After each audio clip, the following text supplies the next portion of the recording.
Hello everyone. तो आप सभी का फिर से एक नए वीडियो में स्वागत है। तो फिर से आ गए हैं बातें करने। तो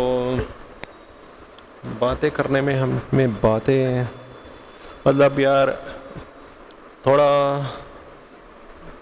चूँकि आज संडे है तो कन्वर्सेशन नॉर्मल रखेंगे और नॉर्मल कन्वर्सेशन में हम ये बात करेंगे कि कैसे कैसे कैसे कुछ कुछ चीज़ें हुई हैं और कुछ चीज़ों ने मतलब महत्वपूर्ण घटनाक्रम हुए हैं पिछले दिनों में। काफ़ी ज़्यादा महत्वपूर्ण घटनाक्रम हुए हैं और उन महत्वपूर्ण घटनाक्रमों ने कैसे देश को एक नया डायरेक्शन दिया है, कैसे चीज़ें इससे बेहतर हो सकती हैं और चीज़ें सुधारने का एक जो सिलसिला है ना वो चालू हो चुका है कहीं ना कहीं। और इन सब चीज़ों का इफ़ेक्ट कैसे आने वाली पीढ़ी को, देखो यार अब की जो जनरेशन चली गई उनको कहीं ना कहीं उतना फ़ायदा नहीं मिलेगा, लेकिन जो आने वाली जनरेशन है उनको इन सब चीज़ों से बहुत फ़ायदा मिलेगा अगर ये लंबे समय तक इसी सही तरीके से चलता है और इफ़ेक्टिव होता रहता है। ठीक है, तो जैसे कि जैन ज़ी का प्रोटेस्ट हुआ। जैन ज़ी के प्रोटेस्ट में क्या हुआ कि हमारे जो शिक्षा मंत्री है, शिक्षा मंत्री का इस्तीफ़ा हो गया फाइनली और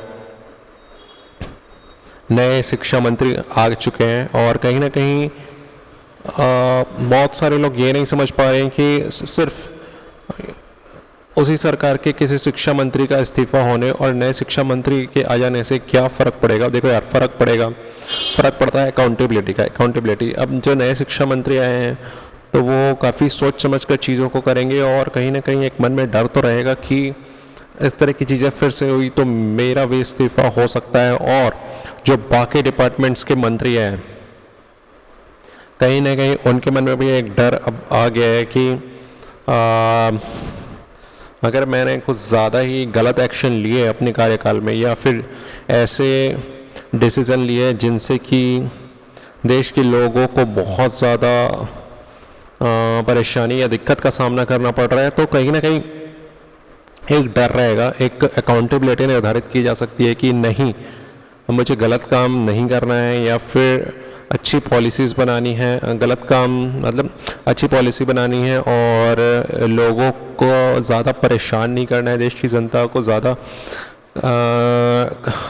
खर्चे नहीं बढ़ाने हैं या फिर इन शॉर्ट ज़्यादा परेशानियों का सामना ना करना पड़े, इस बात का ध्यान रखना है। तो कहीं ना कहीं एक अकाउंटेबिलिटी सेट होती है और ये अकाउंटेबिलिटी आगे जाकर फ़ायदा करेगी देश के लोगों का। और अगर ये इसमें सुधार लगातार आते रहता है जो कि नेसेसरी है, ज़रूरी है, इसमें अगर लगातार सुधार किया जाता है, लगातार इसमें ग्रोथ दिखाई जाती है, अच्छे कामों की बात कर रहा हूँ मैं, इस तरह की अकाउंटेबिलिटी, ये चीज़ें बहुत ज़रूरी है।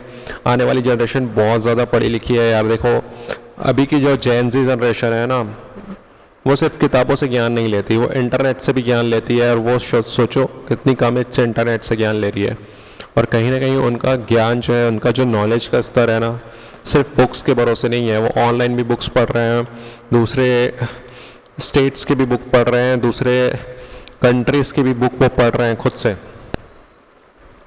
तो ये कहीं ना कहीं उनका जो नॉलेज है ना वो बाकी जो उनकी पुरानी जनरेशन है उनसे कहीं ज़्यादा है और वो कहीं ज़्यादा अच्छे से कंपेयर कर पाते हैं कि उनके देश में क्या होना चाहिए, कौन कौन सी चीज़ें ख़राब है, कौन कौन सी चीज़ें उनको परेशान कर रही हैं। ठीक है, और वो इस समय जो स्टेज है ना उनका जो 18 से 25 के होंगे मैक्सिमम और 30 के भी होंगे, चलो तो फिर भाई उनको दिख रहा है बहुत ज़्यादा ग्रोथ कि अमेरिका कैसे ग्रोथ करता है, चाइना कैसे ग्रोथ करता है, ये सारी कंट्रीज़ कैसे ग्रोथ कर रही हैं और कहाँ भारत इतनी पॉसिबिलिटीज़ होने के बाद भी इतना पीछे क्यों रह गया है।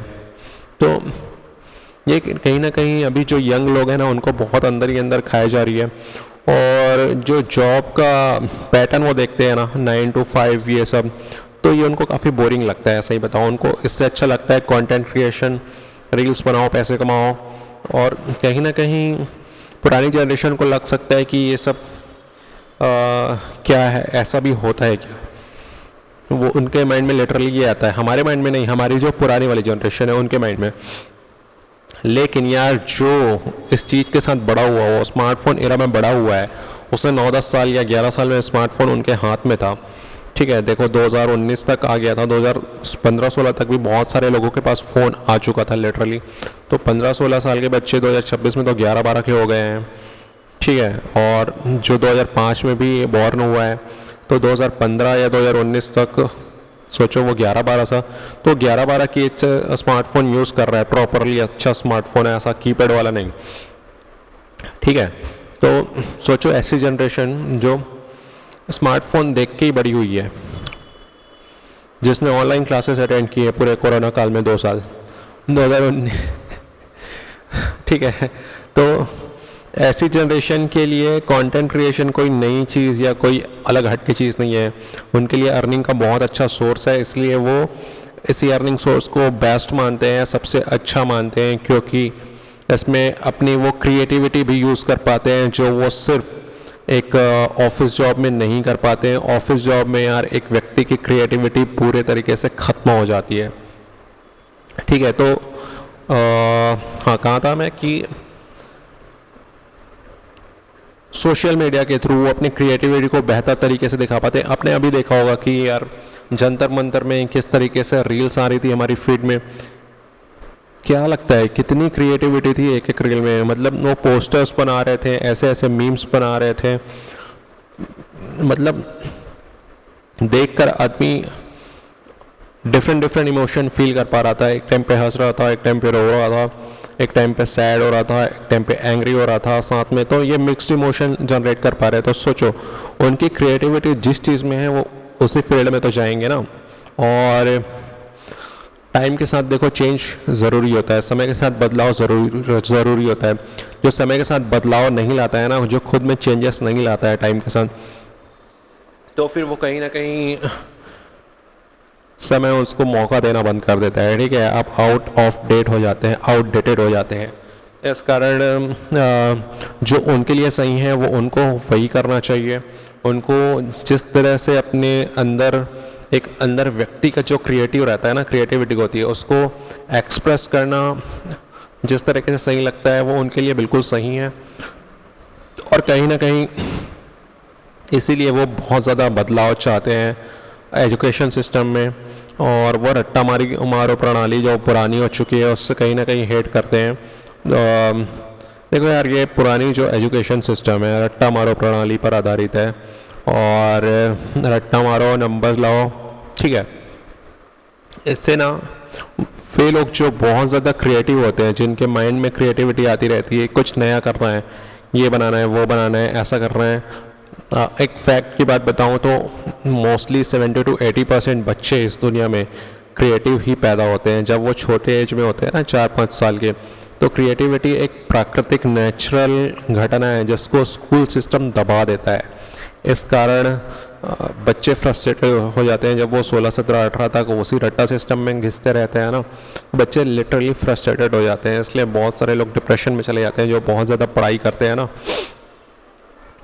मतलब जो सुसाइड करते हैं, मैं उनकी बात कर रहा हूँ, सारों को बात नहीं कर रहा हूँ। जो लाइटली लेते हैं इस एजुकेशन सिस्टम को, ठीक है आगे मार्क्स नहीं आए तो भी चलेगा, वो लोग हैप्पी रहते हैं। उसका एक कारण यही है कि पूरा का पूरा सिस्टम बना हुआ है रट्टा मारो प्रणाली पे। और रट्टा मारो प्रणाली क्या करता है, आपके अंदर की क्रिएटिविटी को डाई कर देता है, ख़त्म कर देता है पूरे तरीके से। इसलिए आने वाली पीढ़ी के लिए बदलाव बहुत ज़रूरी है, चेंजेस लाने बहुत ज़रूरी है। एजुकेशन सिस्टम में हर एक सेक्टर में चेंजेस लाने ज़रूरी है। एजुकेशन सिस्टम तो एक छोटा सा पार्ट है उसका। देखो वैसे तो हर एक चीज़ एजुकेशन ही होती है। आप सीखने की जब एक इच्छा रखते हैं ना, तो आप सारी चीज़ों से सीख सकते हैं, चाहे वो कोई भी चीज़ हो, अपने आसपास की चीज़ों से, अपने फ्रेंड से, अपने बड़ों से और अपने छोटों से, यहाँ तक कि छोटी मोटी चीज़ों से, छोटे मोटे काम जो होते हैं। अगर आपका लर्निंग माइंडसेट एक बार बन जाता है ना, तो आप सारी चीज़ों से सीखना स्टार्ट कर देते हैं। तो वापस पॉइंट पे आते हैं कि अभी जो हुआ वर्तमान समय में कि एक हमारे CGI, हमारे चीफ जस्टिस ने कॉकरोच वाली कमेंट कर दी। हालांकि वो कमेंट सारे युवाओं के लिए नहीं था, वो स्पेशली उन युवाओं के लिए था कि जो ना जो वकालत की फील्ड, मतलब ये अपने एडवोकेट वाली फील्ड से रिलेट करते हैं, ठीक है। तो जो एडवोकेट वाली फील्ड से जुड़े हैं और जुडिशरी, बेसिकली कह सकते हैं कि जुडिशरी सिस्टम से जुड़े हुए हैं, उनके लिए था। लेकिन पॉइंट आउट तो अब सभी के लिए बन गया कि वो सिर्फ कोई मेंशन नहीं था कि सिर्फ उन्हीं के लिए बोला गया है। इस कारण कहीं ना कहीं सबके अंदर जो बैठा हुआ था कि यार हम भी हैं बेरोज़गार, हम भी हैं खाली बैठे हुए हैं, हमें भी अपने पसंद की जॉब नहीं मिल रही है, हमें भी अपने पसंद का जो है काम करना है वो नहीं मिल पा रहा है इस सिस्टम में आपके। और कहीं ना कहीं उसी टाइम पे नीट एग्ज़ाम का भी मुद्दा चल रहा था। तो बेसिकली ये जो प्रोटेस्ट था वो नीट के ही था कि एजुकेशन से नीट पर ही बेस्ड था। नीट एग्ज़ाम जो है कि हमें हमारे एजुकेशन मिनिस्टर का रिज़ाइन चाहिए, क्योंकि वो उनके कारण बच्चे सुसाइड कर रहे हैं लिटरली। और एक भी बच्चे की जान कीमती होती है, क्यों आप किसी बच्चे को सिर्फ एक एग्ज़ाम सिस्टम की वजह से खो देंगे। और नीट के लिए इसलिए महत्वपूर्ण था मुझे लगता है कि ये कोई छोटा मोटा आपका एग्ज़ाम नहीं है, इससे बच्चे डॉक्टर बनते हैं। और डॉक्टर जैसे पेपर्स का लीक होना और फर्जी तरीके से अगर कोई उस सीट को ग्रैब करता है, मतलब पा लेता है, तो कहीं ना कहीं आपके उसमें कहीं ना कहीं दिमाग की कमी तो हो गई। अगर वो सिर्फ चीट करके पास होता है तो वो अच्छा डॉक्टर भी कैसे बन पाएगा, ये सोचने वाली बात है। एंट्रेंस एग्ज़ाम रखा ही इसलिए गया है कि उसमें से आप अच्छे माइंड्स को वहाँ से हटा सकें, जो अच्छे माइंड से, ब्रिलियंट माइंड से वो डॉक्टर की सीट तक पहुँचे, फिर आगे जाके डॉक्टर बने। तो कहीं ना कहीं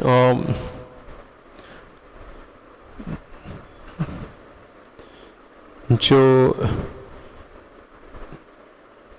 आपके कह सकते हैं, कहाँ था मैं भूल गया, हाँ, जो आपके एग्ज़ाम जो लीक हुए हैं, सॉरी पेपर्स जो लीक हुए हैं, ये पेपर्स लीक हो रहे हैं और उनसे बच्चे सुसाइड कर रहे हैं क्योंकि आप सही तरीके से करा नहीं पा रहे हो उन चीज़ों को। और कहीं ना कहीं ये आपका काम है कि एक बार होता है समझ में आता है, 2 बार होता है समझ में आता है, लेकिन बार बार सेम चीज़ें होती हैं। तो ये कहीं ना कहीं एक बहुत बड़ी मिस्टेक है जिसको सही करना तो आपका काम है ही, साथ ही साथ रिस्पॉन्सिबिलिटी लेना भी उस चीज़ की भी आपका ही काम है। और आप कहीं भी इसकी रिस्पॉन्सिबिलिटी नहीं उठा रहे थे।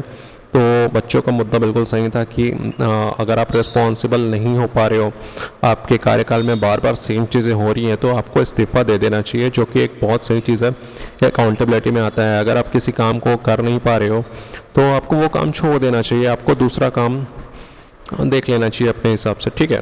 तो कहीं ना कहीं अब जो काफ़ी सालों बाद ये एक ट्रेंड आया है, और कुछ मंत्रियों का तो ऐसा बयान भी आया था कि हमारे मंत्रिमंडल में इस्तीफे नहीं होते हैं। तो ये बहुत ही गलत बात है यार। एक जो लीडर होता है, एक जो नेता होता है, वो जनता के द्वारा चुना जाता है, ठीक है। तो इसका मतलब ये नहीं कि ये 5 साल आप उससे कोई सवाल जवाब ही ना करो।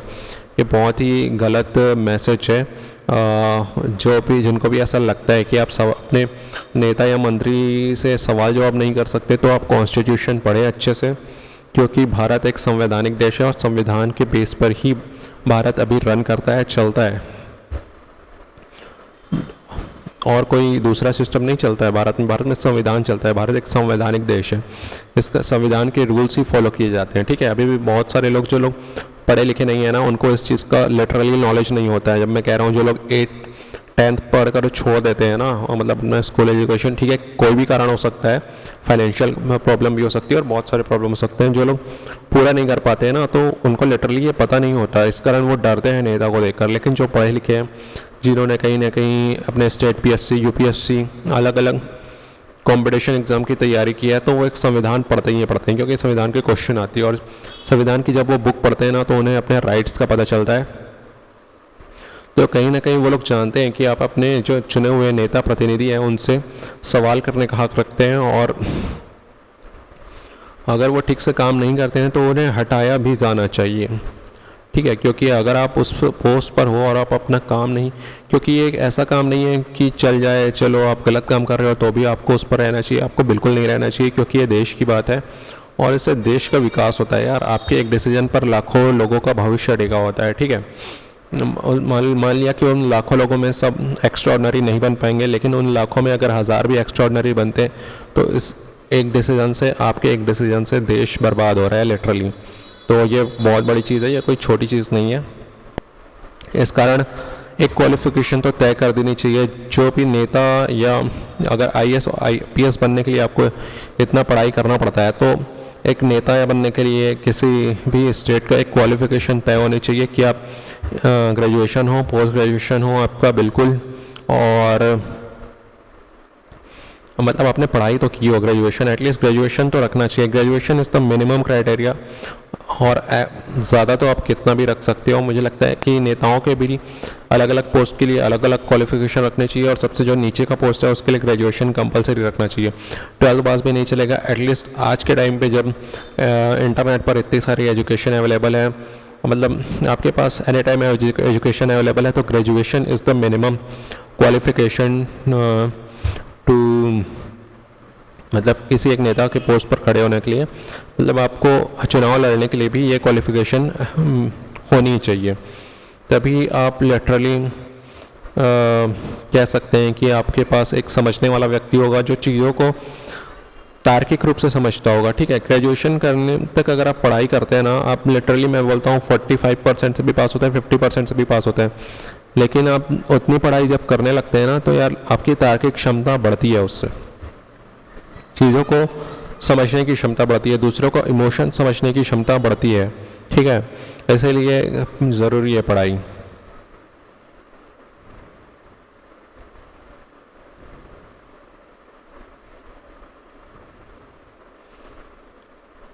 तो नेक्स्ट वीडियो के लिए अगला पार्ट देखें।